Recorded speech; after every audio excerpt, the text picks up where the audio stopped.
নৃত্যগীত পরিদর্শন করে। নিত্যদিনের নয়, অনিরুদ্ধ ঘোষা নৃত্যগীত পরিদর্শন করে আমার কাছে বরপ্রাপ্তি হইবে। চলে গেছে তারা ওই অমরাবতী মাথার বাড়িতে করে নন্দনকানন পরিদর্শন করিবার। তাই তো যতক্ষণ অনিরুদ্ধ ঘোষা নন্দনকানন পরিদর্শন করে ছুটে না আসে আমার অমরাবতী মাথারে, আমি অমরাবতী মাঝারে ধ্যানগ্রস্ত অবস্থায় বিশ্রাম করি না কেন?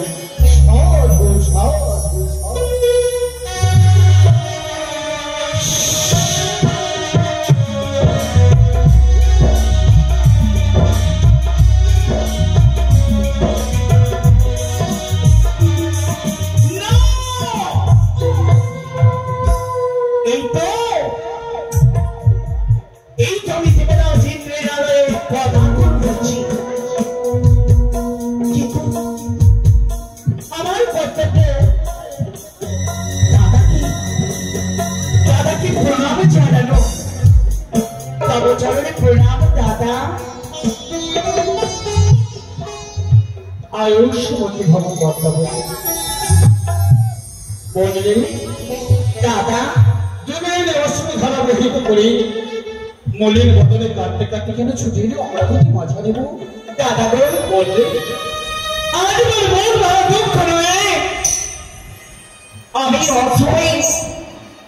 তোমার নিকটে এসেছি দাদা।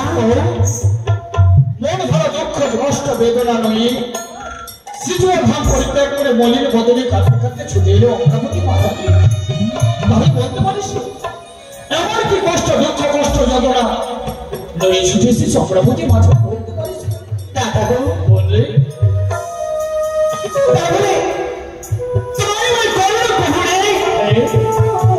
মামা দুঃখ শুনি কারো তাই হবে বউ।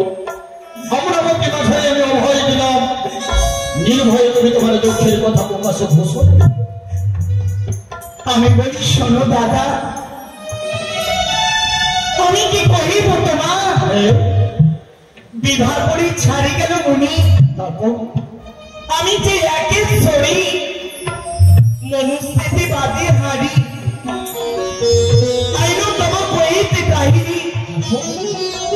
আবার চম্পক নগরে ঘর চন্দ্রে ঘর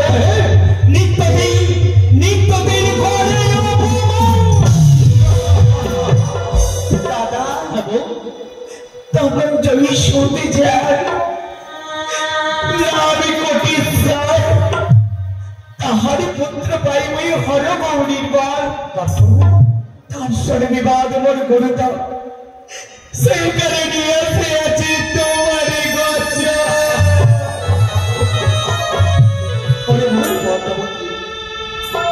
ভবনের গরিব শ্রেষ্ঠ ব্রহ্মকে চাঁদ সদাগর তোমার মনে পুষ্প জল দেয়নি বলে তোমার পর্বে অপরাধ করেছি সপমান। তাই তো তুমি মুখ ধরা ব্যর্থ হয়ে মলির বদলে ছুটিয়ে অমরাবতী বলতে পারিস না? আচ্ছা তোমার দাদা ইন্দ্রদেব এই অমরাবতী মাঝারি এমন কি বস্তু দিয়ে যদি তোমায় সাহায্য করে তাহলে তুমি অমরাবতী মাঝার পরিত্যাগ করে গিয়ে বিশ্ব মাঝারে হবে তুমি বিশ্ব দাদা। আজকে পদ্মাবতী বিকালে চলে গেছে এইভাবে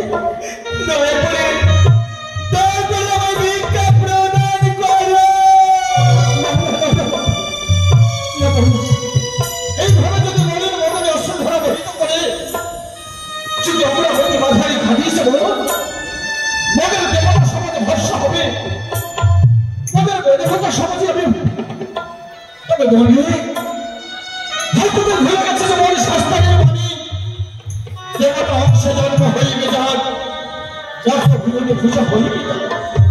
কিন্তু শিব রহিত পদ্মাবতী শিবের ওর সাথে যখন জন্মগ্রহণ করেছি একদিন না একদিন বিশ্ব মাঝারে বড় শ্রেষ্ঠ ব্রহ্মকে চাওয়াতে সদাগর তোর পদে পুষ্প জল দিয়ে তোমায় করবে বিশ্ব। দাদা আমি তোমার নিকটে কি ভিক্ষা প্রার্থনা করি জানো? আমি তোমার নিকটে ভিক্ষা প্রার্থনা করি, আমি তোমার নিকটে ভিক্ষা প্রার্থনা করি ওই খানা পুষ্প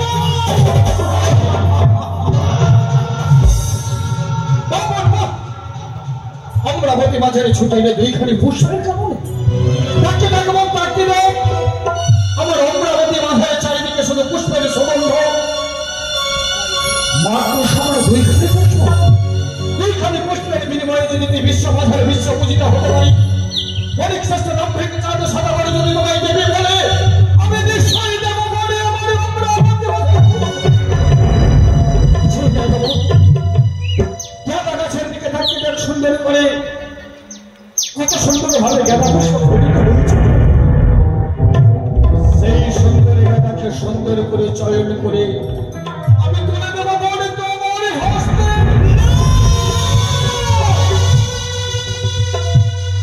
না দাদা না, কি হলো?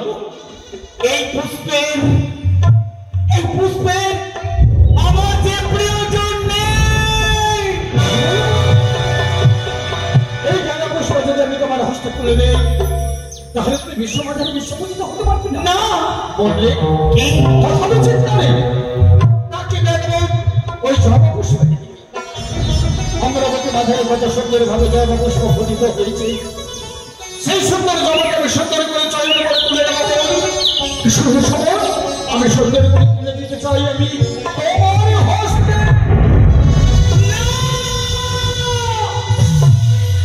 না দাদা না, ভগবান, এই পুষ্পের আমার যে প্রয়োজন নেই। বললে এই জবা পুষ্প যদি আমি তোমার হস্তে অর্পণ করে দিই তাহলে তুমি বিশ্ব মাঝারে বিশ্ব পূজিত হতে পারবে। প্রথমে চিন্তা নেই বোন, তাকে দেখে তুই আমার পারিজাত পুষ্পের অমরাবতী মাঝারে পাবিনি অনিরুদ্ধ পারিজাত পুষ্প চয়ন করে আমার গলায় পরিয়ে দিয়ে সুন্দর করে নৃত্য গীত পরিদর্শন করে ছুটে গেছে তারা অমরাবতী মাঝারে পরিত্য করে নন্দন কাঁদবে। এই অমরাবতী মাঝারে আমি পারিজাত পুষ্প তোমার হস্তে তুলে দেব। এই পারিজাত পুষ্প নিয়ে হবে তুমি বিশ্ব মাঝারে বিশ্ব পূজিত।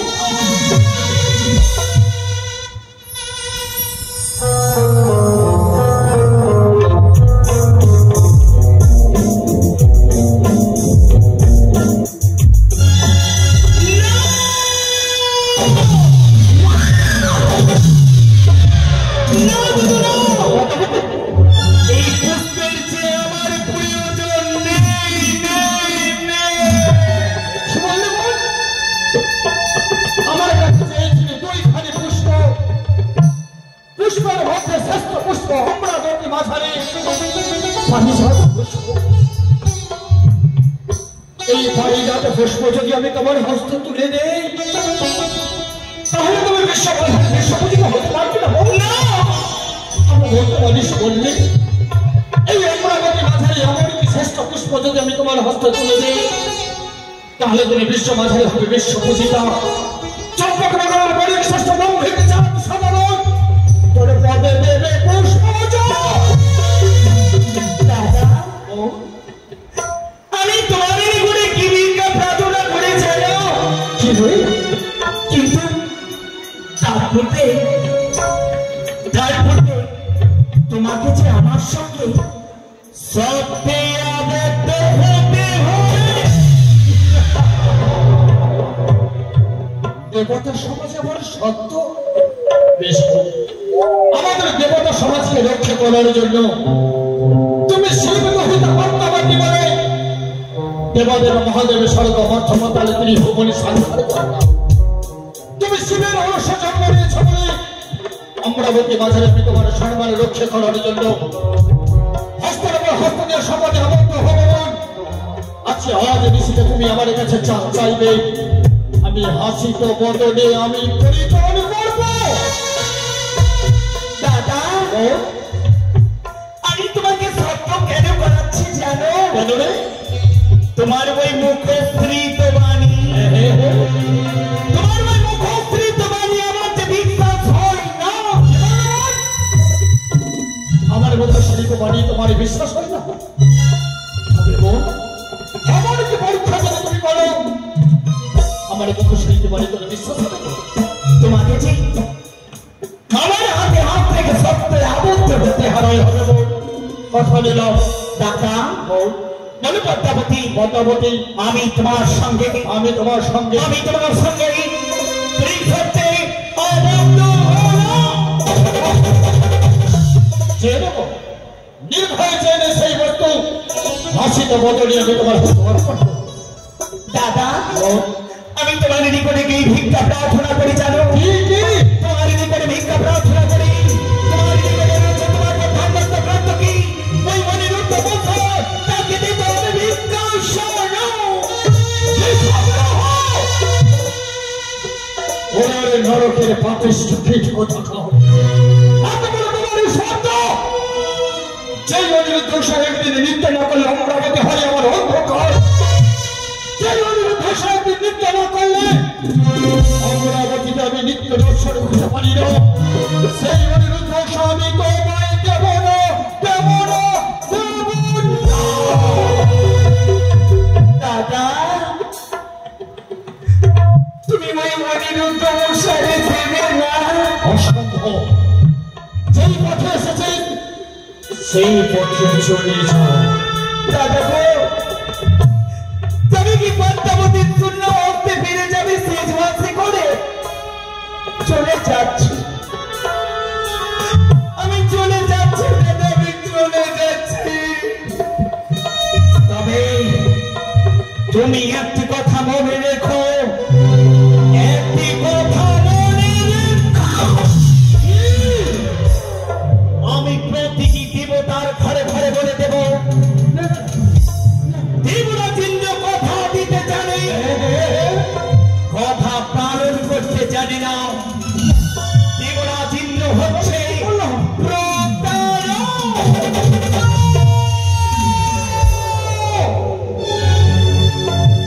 পদ্মাবতী যদি বেমুখ হয়ে ছুটে যায় আমার অমরাবতী পরিত্যাগ করি, তেত্রিশটি দেবগণ ভস্য হবে আমাদের, ভস্য হবে আমাদের দেবতা সমাজ।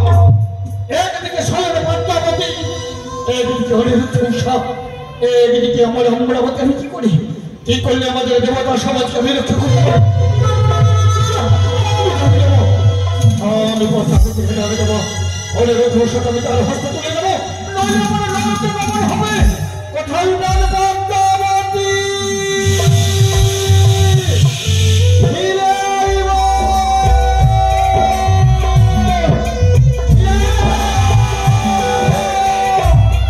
দাদা, কেন আমার পশ্চাৎ আমার নাম সম্বোধিত করলে? বললে তবে কি ওই অনিরুদ্ধ মশাই আমায় দেবে? দেব না, দেব। তোরে দেখিয়ে আমার হরষিত মন, তোরে বসে বাড়ি দিলাম মনে রত্ন সিংহ। দাদা, এসব আসল গ্রহণ করলে না দাদা, না কেন বল? আমি যে তোমার আলোয় বসতে পারবো না। কেন বল? তবে আমি বসতে পারি তুমি যদি দাও ওই অনিরুদ্ধ মশাইরে। অনিরুদ্ধ সহল নিষ্পাপ নিষ্কলঙ্ক, তাদের অঙ্গে তিন পরিমাণে কোনো দোষ নেই। কি বলে ছলে বলে কৌশলে আমি অনিরুদ্ধ সবাই দিতে পারি, বলতে পারি, সবার বলতে পারি। কি বললে? অনিরুদ্ধ মশাই হলো নিষ্পাপ, নিষ্কলঙ্ক। কি করে দেবে? করে দেব।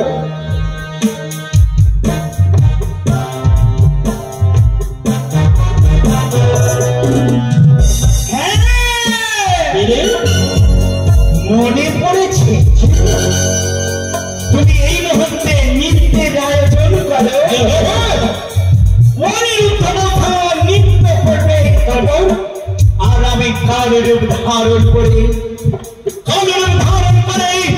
তাদের তালকে করব ভঙ্গ। কথা দিলাম তো, অনিরুদ্ধ সবাই যদি নিত্য ভঙ্গ করতে পারে আমি অনিরুদ্ধ সাথে এমন অভিশাপ করব ১০ বছরের জন্য হবে তারা মধ্যবর্ষী। দাদা,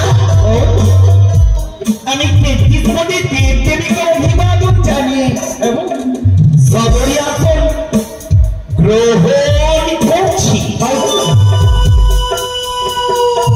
হে মহামানী নারদ মণিবর, তুমি যেখানে যে অবস্থায় থাকো না কেন, দেবরাজ ইন্দ্র মহাবিপদ করে তোমার শরণাপন্ন হয়েছে। তুমি আমার কাছে সারা দিয়ে আমার লঙ্কাপতি মাঝে তুমি ধর্ম করো মহামণি কোথায় মহামণি নারদে মণিব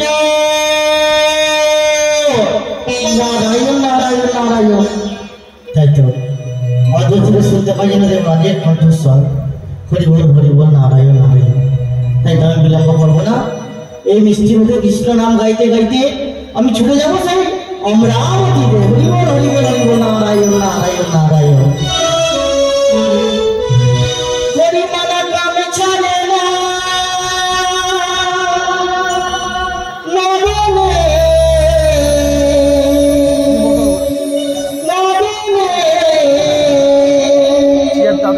আমি রসিকা হব কেমনে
এসেছি অমরাবতীতে। নারায়ণ নারায়ণ নারায়ণ। একে মহামণি নারদ বলতে পারো দেবরাজ, আজকে অসময়ে এই মহামণি নারদকে কেন স্মরণ করেছো? মহামণি নারদ মণি বল তোমার কি আবার কখনো সময় হোক? তাই তো কখনো তুমি স্বর্গে, নারায়ণ কখনো তুমি মর্তে, নারায়ণ কখনো তুমি পাতালে, নারায়ণ সর্বদাই সবসময় কৃষ্ণ নামে বিরাজ করে করাও দাবি করে। মহামণি নারদ মণি বল বলুন দেবরাজ, আমি যে মহা বিপদে পড়ে তোমার শরণাপন্ন হয়েছি মণি বল। কি বিপদ বলতে পারেন দেবরাজ?